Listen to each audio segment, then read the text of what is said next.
Assalamualaikum warahmatullahi wabarakatuh. Halo guys, welcome to Zakapo Podcast. Oke, sebelum kita lanjut nih, ada pepatah mengatakan, tak kenal maka tak sayang. Kenalin dulu ya, namaku Karisma Eri Nursila Octavia, siswi kelas 9 SMP Negeri 1 Kauman. Dan aku, Ayesa Akwin Mermata Sendi, siswi kelas 9 SMP Negeri 1 Kauman juga nih. Kira-kira di podcast kita kali ini, apa sih yang akan kita bahas? Apa ya? Ya, kita akan bahas tantangan yang akan kita hadapi pada tahun-tahun mendatang, yaitu tentang kualitas daya produksi dan daya kreasi di era 4.0 dalam berbagai sendi kehidupan. Harus diakui, mau tidak mau, generasi seperti kita yang saat ini duduk di bangku sekolah, entah itu SD, SMP, ataupun SMA, beberapa tahun ke depan akan menggantikan mereka yang sekarang menjadi guru, dokter, pemimpin, ataupun penguasa pasar industri. Nah, tantangan yang mereka hadapi dulu tentu saja jauh berbeda dengan apa yang kita hadapi nanti. Apalagi saat ini kita tengah menghadapi tantangan revolusi industri 4.0 dan ditambah lagi Indonesia akan memasuki puncak bonus demografi pada tahun 2030 mendatang. Itu dua tantangan nyata yang bakal kita hadapi pada tahun-tahun mendatang. Wait, sebelum kita jauh masuk lebih dalam mengenai tantangan-tantangan yang kita akan hadapi, mungkin di antara teman-teman kita ada yang bertanya-tanya nih, tentang revolusi industri 4.0 dan juga bonus demografi Indonesia. Ya, kita bakal bahas satu persatu ya. Oke, Riz. Kita flashback dulu ya. Dilansir dari website Kementerian Perindustrian Republik Indonesia, revolusi industri pertama pada abad ke-18 ditandai dengan penemuan mesin uap untuk upaya peningkatan produktivitas yang bernilai tambah tinggi, seperti munculnya lokomotif maupun kapal laut. Kemudian, revolusi industri kedua dimulai pada tahun 1900-an, ditandai dengan ditemukannya tenaga listrik, seperti adanya penemuan telepon oleh Alexander Graham Bell dan bola lampu oleh Thomas Alva Edison. Kemudian, di era revolusi industri ketiga yang terjadi pada tahun 1970 atau 1990-an hingga saat ini ditandai dengan adanya mesin yang bergerak dan berpikir secara otomatis, yaitu komputer dan robot. Berarti seperti komputer, smartphone, dan juga alat-alat yang kita gunakan saat ini merupakan warisan revolusi industri 3.0. Betul banget, yes. Makanya, beberapa perusahaan industri di era 3.0 mulai menggantikan pekerjaan yang harusnya dikerjakan oleh manusia dialihkan pada mesin otomatis. Waduh, berarti posisi kita terancam nih. Eits, tunggu dulu. Ada yang harus lebih kita perhatikan nih, yakni adanya revolusi industri 4.0. Pada masa ini, terjadi kolaborasi antara manusia, mesin, dan juga jaringan internet.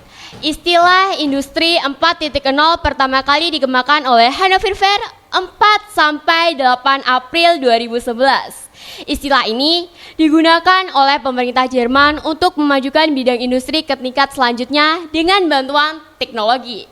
Iya ya, makanya sering banget aku dengar kalau sekarang ini apa-apa itu serba online. Pesan makanan online, belanja online, ojek online. Bahkan kita bisa berbelanja hanya dengan bermodalkan HP saja, karena uang pun juga sudah dalam bentuk digital.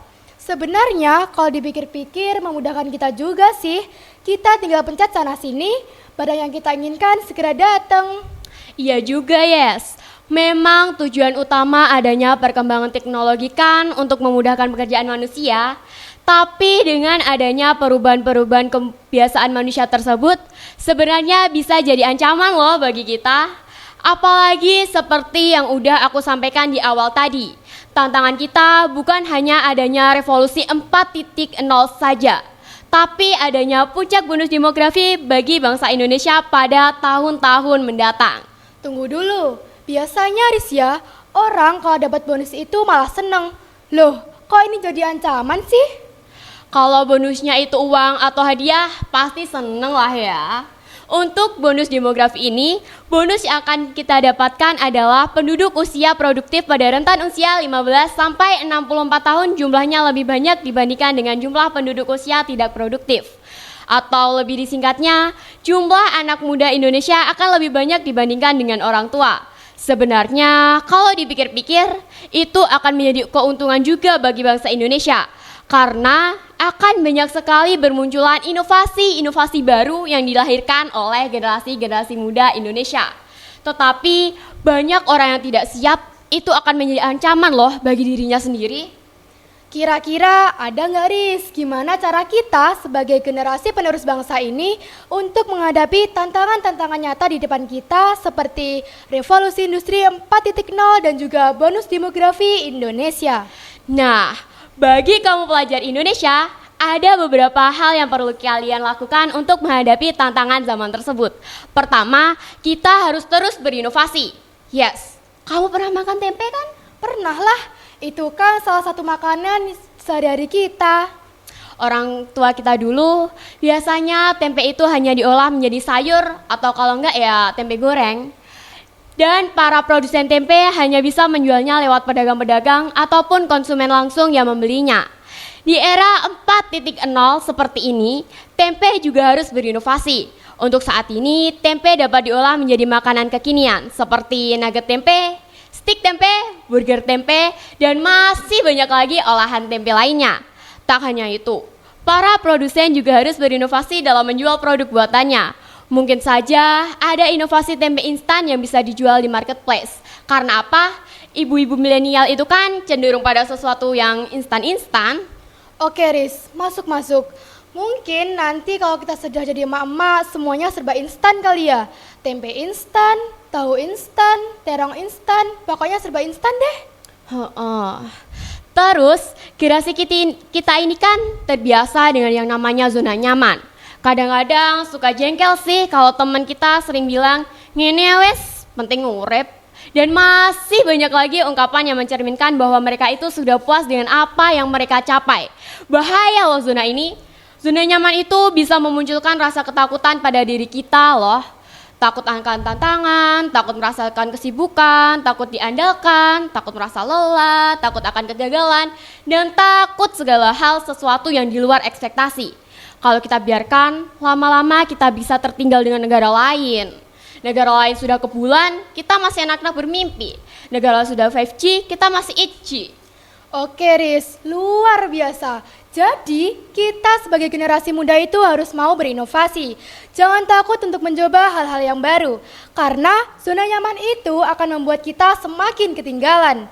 Oke, Riz, sebelum podcast ini kita akhiri, adakah pesan untuk generasi muda kita? Kita tidak pernah tahu apa yang akan terjadi pada bangsa ini di masa mendatang. Bahkan sedetik yang akan datang, kita tidak pernah tahu apa yang akan terjadi. Maka dari itu, kita sebagai seorang pelajar harus siap 24 jam apapun yang akan terjadi pada kehidupan ini. Termasuk adanya revolusi industri 4.0. Kita harus selalu mempersiapkan diri. Karena itu, akan mengambil tongkat estafet bagi bangsa Indonesia. So, ayo kita berubah dan terus bergerak.